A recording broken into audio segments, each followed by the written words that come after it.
Bismillahirrahmanirrahim. The topic is bone fracture. A fracture is a medical term used for a broken bone. The fracture can be classified into two major classes. Number one, simple fracture. Number second, compound fracture. Simple fracture is also known as closed fracture because it involves only the breakage of a bone. Means that in closed fracture the skin remains intact, while in a compound fracture, which is also known as open fracture, it involves the breakage of bone as well as the skin. Look at the diagram. यहाँ पे bone fractured हैं लेकिन skin जो है वो intact है, यानी बाहर से नज़र नहीं आ रहा कि बोन की ब्रेकिंग हुई है।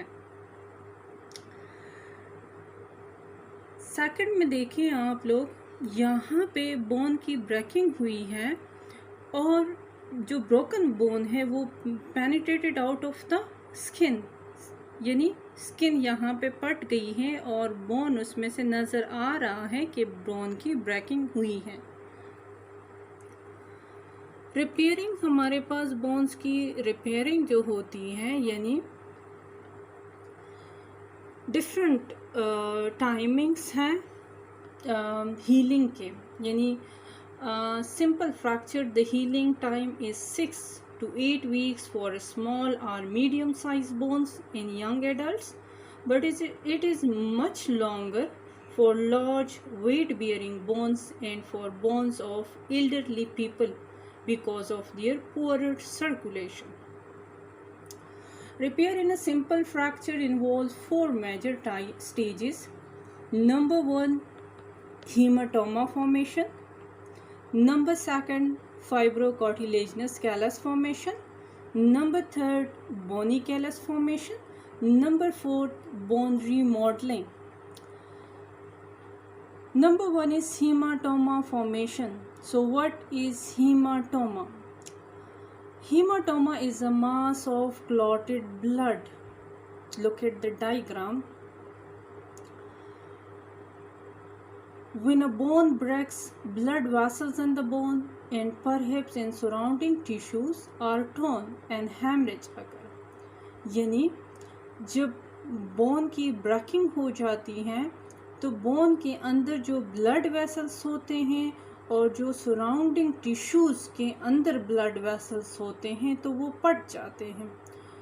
हेमरेज हो जाता है मीन्स की ब्लीडिंग हो जाती है, and as a result hematoma is formed, यानी जो ब्लीडिंग हुई है वही ब्लड जो है उसकी क्लॉटिंग हो जाती है, and this clotted form is known as haematoma.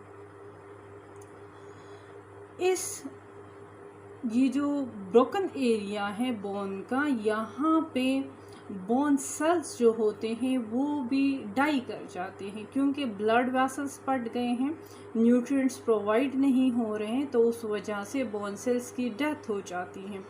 और इस एरिया में जो टिश्यूज़ होते हैं दे बिकम स्वॉलन, स्वैलअप कर जाते हैं, पेनफुल होता है और इन्फ्लेमेशन हो जाती है।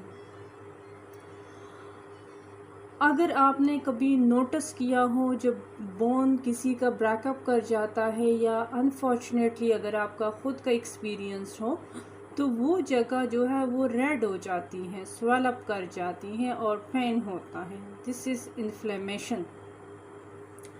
Second stage that is fibrocartilaginous callus formation. Fibrocartilaginous callus formation, यानी within a few days several events lead to the formation of soft granulation tissue also called the soft callus, यानी यहाँ पे soft callus बन जाता है। Several events means कि capillaries जो होते हैं हीमाटोमा में वो ग्रो कर जाते हैं, यानी new blood vessels arises. Second event is phagocytosis, यानी फैगोसाइटिक सेल्स इन्वेट कर जाते हैं इस एरिया में। और फैगोसाइटोसिस मीन्स कि ये जो फैगोसाइटिक सेल्स होते हैं they engulf the debris through phagocytosis. Debris mean के जो ब्रोकन बोन के पीसेस थे, जो टिश्यूज़ यहाँ पे डैमेज हो जाते हैं उनके डेब्रीज रह जाते हैं, तो यही फैगोसाइटिक सेल्स इन डेब्रीज को क्लीन अप कर लेते हैं। नंबर थर्ड इवेंट यहाँ पे ये होता है कि फाइब्रोब्लास्ट आ जाते हैं। Fibroblast are fibre forming tissue cells. Fibroblast जो हैं ये कोलेजन फाइबर्स प्रोड्यूस कर लेते हैं जो कि इस ब्रोकन बोन के दरमियान में कनेक्शन बना लेता है। यानी यहाँ पे येलो कलर आपको शो हो रहा है नेटवर्क सा, ये दोनों ब्रोकन बोन्स के दरमियान में फाइब्रस टिश्यूज़ बन रहे हैं, यानी कोलेजन फाइबर्स बन रहे हैं। कुछ फाइब्रोब्लास्ट कोलेजन फाइबर्स बना लेते हैं, जबकि कुछ फाइब्रोब्लास्ट जो है वो डिफ्रेंशिएट कर जाते हैं into chondroblast. Chondroblast are chondroblast are cartilage forming cells. तो यही कॉन्ड्रोब्लास्ट जो होते हैं ये कार्टिलेज मैट्रिक्स बना लेता है, यानी जो इंटरनल कैलस यहाँ पे है that is of fibrous tissue and cartilage, और यही फाइब्रोब्लास्ट ही इसको प्रोड्यूस कर लेते हैं। ये एक्सटर्नल कैलस भी बन जाता है, इंटरनल कैलस भी बन जाता है। इसके अलावा यहाँ पे ऑस्टियोब्लास्ट भी आ जाते हैं, यानी ऑस्टियोब्लास्ट जो है they are bone forming cells. Osteoblast क्या करते हैं, दे फॉर्म स्पॉन्जी बोन, ये स्पॉन्जी बोन बना लेते हैं। अब यहाँ पे चूंकि न्यू ब्लड वेसल्स भी बन चुके हैं तो न्यूट्रिएंट सप्लाई फिर से कंटिन्यू हो गई है, और यहाँ पे कार्टिलेजिनस ये मास बन चुका है, लेटर ऑन ये कैल्सीफाई हो जाता है। तो इस entire mass of repair tissue जो है now this is called is fibrocartilaginous callus. Number third is bony callus formation. Bony callus formation is within a week the fibrocartilaginous callus is gradually converted into bony callus of spongy bone।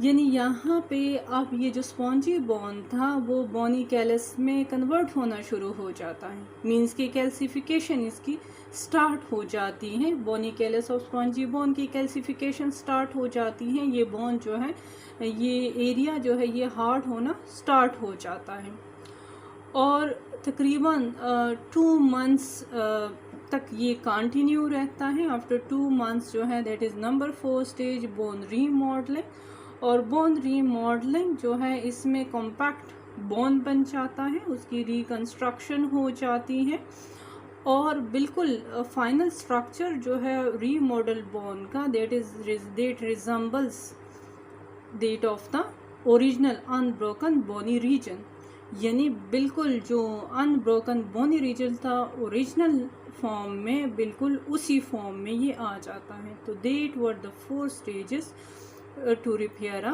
Broken bone: hematoma formation, fibrocartilaginous callus formation, bony callus formation and bone remodeling।